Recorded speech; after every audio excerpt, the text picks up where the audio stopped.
golahiya qaranka Saciid oo ku soo dhaawacmay waajibaadka qaranka halkan lagu daaweeyay macallimiinta halkan joogta oo shahaadooyinka haysta oo Soomaaliga ah in qaranka Soomaaliya ay meelaan in qaranka ay tababaraan taasuna waa waajib macallin jabshe waqti badan uu joogay islii waa ogahay waxaan ogahay dad fara badan oo ciyaartooyda Soomaaliya xamar ka timiday wuxuu u soo dhaweeyaa si wanaagsan waxaan u madcelinayaa jaaliyada ku nool wadanka Kenya oo farxadan sida wanaagsan ii soo dhaweysay aad iyo aadan u madcelinaa marka horeysa marka xigta waxaan rabaa magaaladan Islii la yiraahdo waxaa ka dhisan sida la sheegay kooxo fara badan kooxahaas ma heli karaan jaanis ay qaranka Kenya ku metelaan maadaama ay Soomaali yihiin marka waxa waajib ah in la isku aruuriyo ay qaranka Soomaaliya ay metelaan ciyaartooy badan oo aan ka wadnay Kenya ayaa waxay ciyaareen qaranka Soomaaliya haba ugu dambeeyo Ibrahim Ilyas haddana haddii Ilaahay yiraahdo waxaan diyaar u nahay arintaas inaan xoojino ugana faa'iideyno maadaama ay Soomaali yihiin dalkan wax ku leeyihiin in ay metelaan qarankooda Soomaaliya waxaan rabaa sida uu sheegay Jamaal Muxudiin Camar Khamiis wuxuu ka mid yahay dadka qaranka Soomaaliyeed u soo halgamay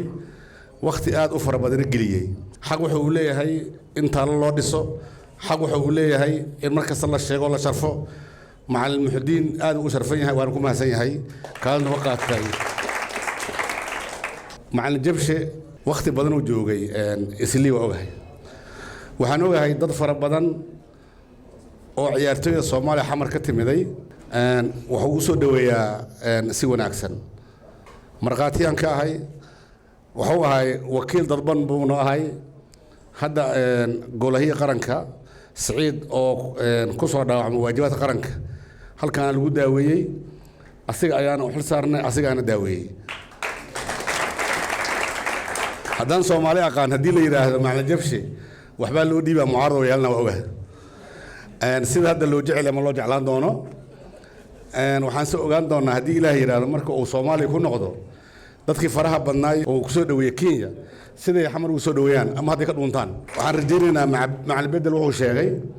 macallimiinta halkan joogta oo shahaadooyinka haysta oo Soomaaliga ah in qaranka Soomaaliya ay meelaan in qaranka ay tababaraan taasuna waa waajib qof kastoo Soomaali ah oo aqoontiisu gaarsiisan tahay inuu qaranka Soomaaliya meelo aad iyo aadan u soo dhaweynaynaa waxa kale oo sida macallin bedel sheegay adduunyadu waxay isku raacdeen in ciyaartooyda hoos laga soo bilaabo hadda sanadkan 2023 waxaa jira 15 jiro la ciyaarayo 18 jirna way jiraan ninka qaranka Sakafa 2022 dheelay 2023 markuu 18 dheelay waxa loogu talagalay inuu na ka bixin fildiga oo ciyaarto 18 jiro way diyaarsan yihiin haddii Ilaahay yiraahdo waana qasab in la ciyaaro waxaan rajaynaynaa marka macallimiinta in kastoo ballanqaadka uu dhib badan yahay markaan ku noqdo Soomaaliya inaan qarnada soo socda inaan hal macallin ka siino ama laba adi ka siino insha Allah isku dayana haddii la yiraahdo waxaan rabaa kubadda cagta waa isbedeshay aniga hadda waxaan ka qayb galay kongareeska Khamiista ka dhacay wadanka Rwanda magaalada Kigali galabnimadii waxaan qaabilay madaxweynaha Rwanda waxaa laga codsaday inuu maalgeliyo tartan la yiraahdo Kagame Super League oo ciyaari doonaan ilaa 26 kooxood oo 12 dal ka socota oo laba ah taasna waxaa looga dalinayaa kubadda cagta in kor loo sii qaado waxaan aaminsanahay markii aan isku aadka la sameeyay labadii group oo Sakafa South Sudan dhinaca kale geeyay waxay dhahayn maxaa Soomaaliya nooga bixiyay maalinta mana Ilaahay wuxuu awooday in aan ayaga saddex hal uga badin inta finaal isla nimaado in kubadda cagta wadamada diriskeenna wax badan naga awood badnayn laakiin ay ku xirantahay kaliya dadku inay wada shaqeeyaan niyadda isu furaan si Soomaalinimaan wada shaqeeyaan waxaan gaari karnaa waa guulaysan karnaa waana soo aragnay haddii Ilaahay yiraahdo wiilasheenu 29 Abriil tartanka furmaayo Algeria waxaan gurubnahay Algeria Senegal iyo DR Congo waa wax aad u weyn in dalkaas oo aad u horumaray inaan wax la qaybsano sida macallin bedel sheegay ciyaartooyda waxa la marsiinaa MR لبي لبعتنك أبريل أيوة حلا مرسينا إمارين دي هالقف كمية سدح لبعتنها قف ودعنا له سدح قليلات كلا وصل عريسة وحلوقة سبينها مركة إن إيد صح لسارو إن إمارين دخل لسارو إن ويرا وبصارنا هذا إن ديك فيرو يلا ودن كين ولا جهلا إمارين مرسيني قارك لو كين جوجني مع الجبس محل صارني هدي ده صح ده نقدان وقاعدين هدي له هذا ويحرسينهن وحندينا بش أبريل هران هذا هنا الجريس جينو يعني ماشى صار صار إمارية وادوكتين سنت كهر السودان يجيبوتي وحي خصوصا نقدان هالقف أكد عي ولا ويالي يعني ودمنا ماركيز قاركود وكبح واحد هنا إمارية ما كبح كرنو صبته لحية تمنجر أما لحية تمنجر بلو وادي ويريه dalka qaarkiisna waxay u keenaan in ay ku diyaarsadaan ciyaartooyda qaarna waa guulay u keenaan marka ninkii guul raadinaya ma ka qaybgeli kariyo laakiin ninkii doonaya inuu hoos ka soo dhiso marka uu 17 gaaro 18 jir ciyaaro 19 jir ciyaaro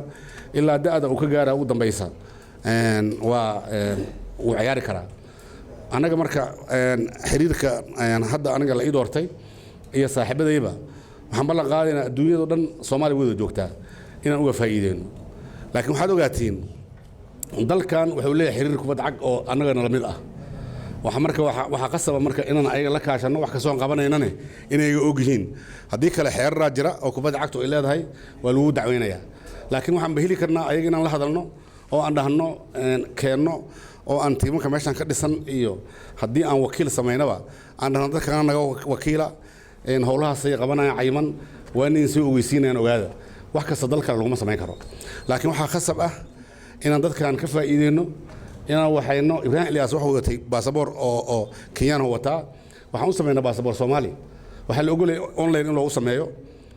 dawladda aan ka dhameynay marka waxaan rajaynaynaa insha Allah sanadkan waa ciyaari doonaa World Cup aan ciyaaraynaa Zareebkii 2026 bilaabanaya waxaa jira tartankii cusub ee Arab Cup-ka oo sanadkii hore laba hal noola badiyay sanadkan waa jira waxaan rabnaa marka inaan awoodeyna tusno dalka dhammaan ciyaartooyda hadda waxay joogan Kenya sababtoo waqtiyadan badan lama ciyaarin waxaan rajaynaynaa markii aan dalka ku naqano bisha barakeysan ka bacdi inay tartamadii ay bilowdaan wixii ka horeeyna wixii kale oo dhamaystirno haddii Ilaahay yiraahdo silina waa ogaa doonaa